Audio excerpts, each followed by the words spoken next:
ర్యాలీలో పాల్గొన్నటువంటి మహిళలకి, వైస్ చైర్మన్లకు, కౌన్సిలర్లకు, టీడీపీ, బీజేపీ, జనసేన నాయకులకు మరియు మీడియా మిత్రులకు ప్రతి ఒక్కరికి హృదయపూర్వక నమస్కారాలు.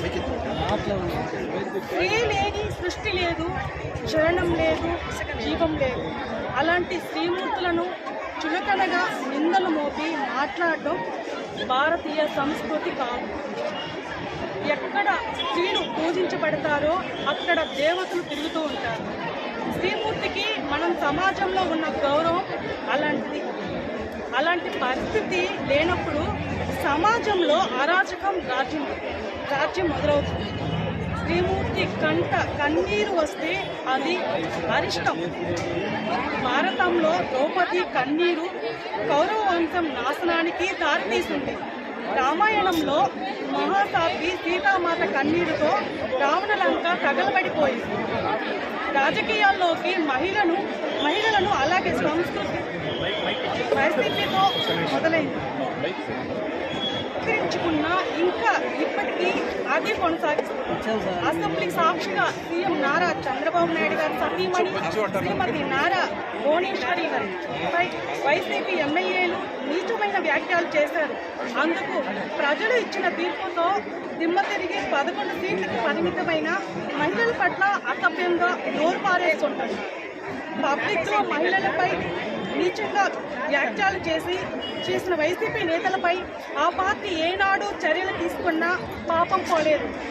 నేడు కూడా అత్యంత నీచమైన వ్యాఖ్యలు చేసిన ప్రసన్న కుమార్ రెడ్డిపై ఒక్క మాట కూడా మాట్లాడని జగన్మోహన్ రెడ్డి ఇందుకు సాక్షి. సభ్య సమాజం తలదించుకునేలా మహిళా ఎమ్మెల్యే శ్రీమతి వేమిరెడ్డి ప్రశాంత్ రెడ్డి పట్ల ప్రసన్న కుమార్ రెడ్డి చేసిన వ్యాఖ్యలను ఆయన సొంత కుటుంబ సభ్యులు జగన్మోహన్ రెడ్డి గారి కుటుంబ సభ్యులు స్వాగతిస్తారా? దీనికి సమాధానం చెప్పాలి. మహిళా ప్రజాప్రతినిధులు కించపరిచే విధంగా అడుగడుగున అవమానపరిచే నీచ సంస్కృతిని పెంచి పోషిస్తున్న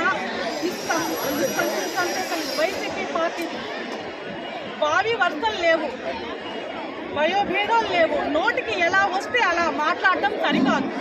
నిరంతరం ప్రజల సంక్షేమం, అభివృద్ధి రెండు కళ్ళుగా పనిచేసే మా ఆరాధ ఎమ్మెల్యే శ్రీమతి వేమిరెడ్డి ప్రశాంత్ రెడ్డి గారి గురించి ఇలాగే కొనసాగితే రాబోయే రోజుల్లో ప్రతి మహిళ ఒక వీర రుద్రునిగా మీకు బుద్ధి చెప్పాల్సి వస్తుంది.